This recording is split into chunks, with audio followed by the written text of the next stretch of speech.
നേരത്തിലായിട്ട് ഒരു മനുഷ്യനെ കാണുന്നില്ലല്ലോ പഠിച്ചോനെ. ആളെ കിട്ടിപ്പോയി മതി. കണ്ടു കഴിഞ്ഞാല് കാക്കേരം നിറം. ഞാൻ ഈ വീഡിയോ ഇങ്ങനെ കാണാനിടയായി. ഇതിനെ കുറിച്ച് എനിക്ക് എന്തെങ്കിലും പറയണമെന്ന് തോന്നി. എന്റെ ഭഗവതി, ഇവന്റെ ഷേപ്പ് മാറാതെ നീ നോക്കിക്കോണേ. ഞാൻ ഈ കറുപ്പും വെളുപ്പും ഒരുപോലെ ഇഷ്ടപ്പെടുന്ന ആളാണ്. അതുകൊണ്ടാണ് ഈ വീഡിയോ ചെയ്യാൻ കാരണം. തടയരുത് മേഡം, ഇപ്പോ താങ്കളുടെ ആ മുടി തന്നെ കറുത്ത മുടിയാണ്. അതിനൊരു അഴകുണ്ടല്ലോ. പിന്നെന്താ പറയാ, ഈ കണ്ണിയില്ലേ, കണ്ണിയല്ല, ഈ കണ്ണിലെ കൃഷ്ണമണി കറുപ്പല്ലേ.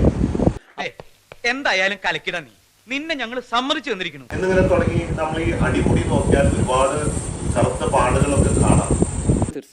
ആഞ്ജനേയ സ്വാമി. ഇതൊരു ഫേമസ് പാട്ട് തന്നെയില്ലേ, കാലകത്തി വെച്ചപ്പോൾ കരിപിടിച്ച തത്തമ്മ. എനിക്കണ്ടോ കാലകത്തി വെച്ചപ്പോൾ കരിപിടിച്ച തത്തമ്മ. അതാണ് ബോസ്. എന്തോ എന്നെ ഇഷ്ടമാണ് ആളുകൾക്ക്. ഞാൻ പോട്ടെ, പോകാൻ വരട്ടെ. ഇഷ്ടപ്പെട്ടെങ്കിൽ ലൈക്ക് ചെയ്യണം, കമന്റ് ചെയ്യണം.